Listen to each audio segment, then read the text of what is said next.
తాకట్లో ఉన్న మీ బంగారాన్ని విడిపించి ఆ రోజు ఆన్లైన్ రేటుకి కొంటాం. Sharma gold company.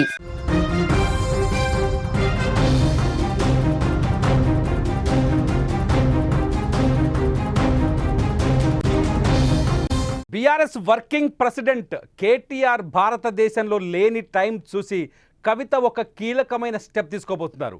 కవిత తీసుకోబోయే కీలకమైన స్టెప్ మొత్తం బీఆర్ఎస్నే కొంత నిర్ఘాంతపోయేలా చేస్తుంది. ముఖ్యంగా కేసీఆర్, బీఆర్ఎస్ అధినేత కేసీఆర్ అవాక్కయ్యేలా చేస్తుంది. ఇంతకీ కవిత తీసుకోబోతున్న ఆ స్టెప్ ఏంటో తెలుసా? బీఆర్ఎస్ పార్టీకి పోటీగా తను తెలంగాణ జాగృతి ఆఫీస్ని ఓపెన్ చేయటం.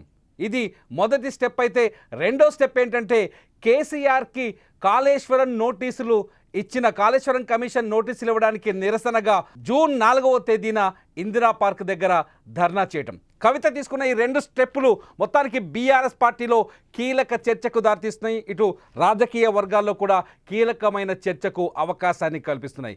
కవిత మొదటి నుంచి చాలా స్పష్టంగా చెప్తున్నారు, బీఆర్ఎస్ వర్కింగ్ ప్రెసిడెంట్ సరైన పనులు చేయట్లేదని. బీఆర్ఎస్ వర్కింగ్ ప్రెసిడెంట్ ట్విట్టర్కు మాత్రమే పరిమితమయ్యారని, సొంత తన అన్న కేటీఆర్కు వ్యతిరేకంగా ఆమె స్వరాన్ని వినిపిస్తున్నారు. అటువంటి కవిత తన వర్గాన్ని బలపరుచుకుంటూనే తన సామర్థ్యాన్ని నిరూపించుకునే ప్రయత్నం చేస్తున్నారు. బీఆర్ఎస్ పార్టీలోనే ఉంటాను అని బాహాటంగా బయటకు చెబుతున్న కవిత బీఆర్ఎస్ని బీజేపీలో విలీనం చేసే కుట్ర జరుగుతుందని కూడా ఆమె గొంతు విప్పి బయటికి బహిర్గతంగానే మాట్లాడుతున్నారు. ఇకపోతే కవిత వరుస పర్యటనలు చేస్తున్నారు. నిన్న మంచిర్యాల జిల్లాలో పర్యటించారు. ఇవాళ బంజారాహిల్స్ ఏరియాలో కవిత తన ఇంటికి సమీపంలోనే తెలంగాణ జాగృతి కార్యాలయాన్ని ప్రారంభించబోతున్నారు.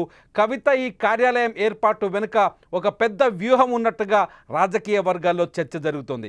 కవిత తన సొంత పార్టీ కార్యాలయం, సొంత విభాగానికి ఒక కార్యాలయాన్ని తయారు చేయడం వెనుక కవిత త్వరలోనే అవసరమైతే సొంతంగా పార్టీ పెట్టడానికి ఏర్పాట్లు చేసుకుంటున్నారు అనే సంకేతం వస్తుంది. అట్ ది సేమ్ టైం కేసీఆర్కి మద్దతుగా కాళేశ్వరం కమిషన్ కేసీఆర్కి నోటీసులు ఇవ్వడాన్ని వ్యతిరేకిస్తూ కవిత 4వ తేదీన ఇందిరా పార్క్ దగ్గర ధర్నాకు పిలుపునివ్వడం, ఆందోళనకు పిలుపునివ్వడం కూడా పార్టీ వర్కింగ్ ప్రెసిడెంట్ని ఇరకాటంలో పెట్టేందుకే అనే చర్చ జరుగుతుంది. పార్టీలో ఉంటే నాలా ఉండాలి, పార్టీలో స్పందిస్తే నాలా స్పందించాలని కేసీఆర్కి అర్థమయ్యే రీతిలో చెప్పేందుకే కవిత జూన్ 4వ తేదీన ఇందిరా పార్క్ దగ్గర ధర్నాకి పిలుపునిచ్చినట్టుగా తెలుస్తుంది. At the same time June 5వ తేదీన బీఆర్ఎస్ అధినేత కేసీఆర్ కాళేశ్వరం కమిషన్ ముందు హాజరయ్యే అవకాశాలు స్పష్టంగా ఉన్నాయి. కాళేశ్వరం కమిషన్ ముందు ప్రాజెక్టుని ఎలా కట్టాము, ప్రాజెక్టు కట్టడం వెనుక ఉద్దేశాలేంటి, ప్రాజెక్టు కట్టడానికి కలిగిన ఆలోచనలేంటి అనే విషయాన్ని పవర్ పాయింట్ ప్రజెంటేషన్ చేయాలని కూడా కేసీఆర్ ప్లాన్ చేసినట్టుగా తెలుస్తుంది. నిన్న ఫామ్ హౌస్లో హరీష్ రావు భేటీ తర్వాత కేసీఆర్ కాళేశ్వరం కమిషన్ ముందు తన స్వరాన్ని వినిపించేందుకు కీలకమైన నిర్ణయాలు తీసుకున్న నేపథ్యంలో కవిత ఇదే సమయంలో 4వ తేదీన ఇందిరా పార్క్ దగ్గర ధర్నాకు పిలుపునివ్వడం, భారీ ఎత్తున జన సమీకరణకు కూడా కవిత ప్లాన్ చేస్తున్నట్టుగా తెలుస్తుంది. ఈ ధర్నాలో తన శక్తి సామర్థ్యాల్ని, తన వెనుక ఉన్న జనాన్ని, తన వెనుక ఉన్న నాయకులని, అలాగే తన వెనుక ఉన్న పార్టీ కార్యకర్తల్ని ఒక్కసారిగా ఒక్కచోట బీఆర్ఎస్ అధినేతకు చూపించే ప్రయత్నం చేస్తున్నారంటూ కూడా చర్చ జరుగుతోంది. కవిత తన సామర్థ్యాన్ని నిరూపించుకోవడానికే బీఆర్ఎస్ అధినేతకు నోటీసులు ఇచ్చిన సందర్భంగా ధర్నాకి ప్లాన్ చేసిందని కూడా చర్చ జరుగుతోంది. కవిత చేస్తున్న ప్రతి అడుగు వెనుక ఒక వ్యూహం, ఒక రాజకీయ వ్యూహం ఉన్నట్టుగా రాజకీయ వర్గాల్లో చర్చ జరుగుతుంది. మొత్తానికైతే కవిత మరికొద్దిసేపట్లో, ఇవాళే బీఆర్ఎస్ పార్టీ కార్యాలయం ఉన్నప్పటికీ కూడా తెలంగాణ జాగృతి కోసం ప్రత్యేక కార్యాలయాన్ని ప్రారంభిస్తున్నారు.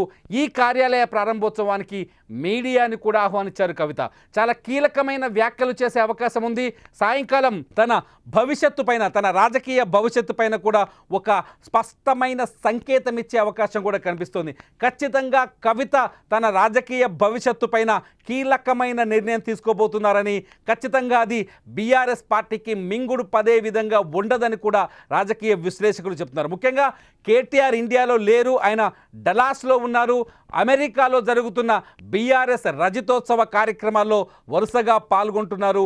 ఇటు బ్రిటన్కు కూడా వెళ్ళారు. మొత్తానికి అమెరికా పర్యటనను కేటీఆర్ ముగించుకొని తిరిగి వచ్చేలోపే ఇక్కడ స్కెచ్ని ఫినిష్ చేసే ఆలోచనలో కవిత ఉన్నట్టుగా తెలుస్తుంది. మొత్తానికి బీఆర్ఎస్ పార్టీలో ఒక యుద్ధం మాత్రం కనిపిస్తుంది. ఆ యుద్ధం అన్నా చెల్లెల మధ్య జరుగుతుందని స్పష్టంగా అర్థమవుతుంది.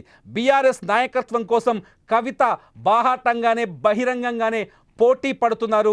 కేటీఆర్కి అధ్యక్ష బాధ్యతలు, వర్కింగ్ ప్రెసిడెంట్ బాధ్యతలు ఇవ్వడం పట్ల ఆమె ఆందోళన వ్యక్తం చేస్తున్నారు. కేటీఆర్ వర్కింగ్ ప్రెసిడెంట్గా ఉంటే బీఆర్ఎస్ పార్టీని బీజేపీలో విలీనం చేస్తారని కూడా సంకేతాలు వచ్చే విధంగా మాట్లాడుతున్నారు. బీఆర్ఎస్ను బీజేపీలో విలీనం చేసే కుట్ర జరుగుతుందనే మాటని పదే పదే ప్రజల్లోకి తీసుకెళ్లే ప్రయత్నం చేస్తున్నారు కవిత.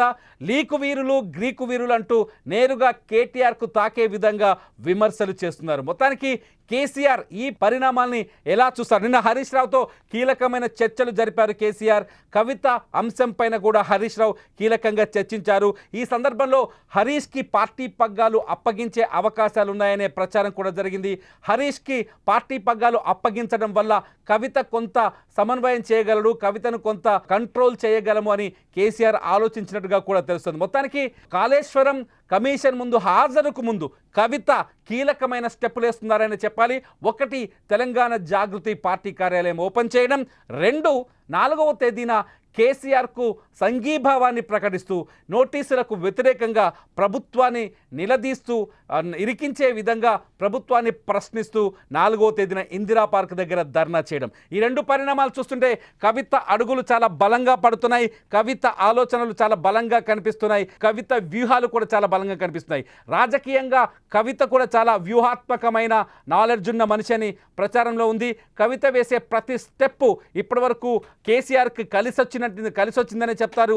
ఇప్పుడు కవిత తన సొంతంగా తన కోసం తనకు తనుగా వేస్తున్న ఈ స్టెప్పులు కవితకి రాజకీయ ఫ్యూచర్ పైన క్లారిటీ ఇవ్వబోతున్న ఈ స్టెప్పులు ఖచ్చితంగా కవిత సొంత పార్టీ వైపు వెళ్తారా, లేకపోతే కవితని బీఆర్ఎస్ అధినేత కాంప్రమైజ్ చేస్తారన్నది ఇప్పుడు ఆసక్తికరంగా మారుతుంది.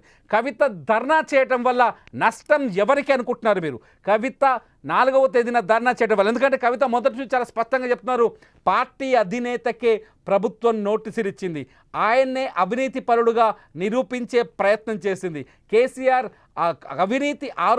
కేసీఆర్ పైన అవినీతి ఆరోపణలు చేస్తోంది కాంగ్రెస్ ప్రభుత్వం. ఇటువంటి సమయంలో కేవలం పార్టీ వర్కింగ్ ప్రెసిడెంట్ ట్విట్టర్కు మాత్రమే పరిమితమయ్యారు. ట్విట్టర్లో కామెంట్ చేసి ఆ తర్వాత ఆ సబ్జెక్టును వదిలేశారు. బీఆర్ఎస్ నాయకులంతా ఏం చేస్తున్నారు? బీఆర్ఎస్ నాయకులు ఎందుకు కేసీఆర్కు సంఘీభావంగా తమ గొంతును విప్పలేకపోతున్నారు, తమ స్వరాన్ని వినిపించలేకపోతున్నారంటూ కవిత చాలా ఘాటుగా స్పందిస్తున్నారు 2 రోజులుగా. ఇవాళ కవిత చాలా కీలకమైన నిర్ణయం తీసుకున్నారు. ఆమె పార్టీ కార్యాలయం ప్రారంభించిన తరువాత కేసీఆర్కు సంఘీభావంగా కొన్ని కార్యక్రమాలు చేపట్టాలని నిర్ణయం తీసుకోబోతున్నట్టుగా తెలుస్తున్నది. ఒకవేళ కేసీఆర్కు సంఘీభావంగా కవిత కార్యాచరణ చేపడితే అది కేటీఆర్ చేయలేని పనిగా మారే అవకాశం కనిపిస్తుంది. ఇటు పార్టీ కార్యకర్తల్లో కూడా, బీఆర్ఎస్ కార్యకర్తల్లో కూడా కొంత కన్ఫ్యూజన్ క్రియేట్ చేసే విధంగా ఉంటుంది. కవితకి భవిష్యత్తులో కవిత వైపు నిలబడాలా, లేకపోతే కేటీఆర్ వైపు నిలబడాలనే క్వశ్చన్ బీఆర్ఎస్ కార్యకర్తల్లో స్పష్టంగా కనిపించే వీలు కనిపిస్తుంది. అసలు మీరేమనుకుంటున్నారు? ఒకవేళ కవిత పార్టీ పెడుతుందనుకుంటున్నారా? అందుకోసమే ఈ కీలకమైన స్టెప్పులు తీసుకున్నారా? మీరేమనుకుంటున్నారనేది ఈ వీడియో కింద కామెంట్ చేయండి. చూస్తూనే ఉండండి Suman TV, live for live updates.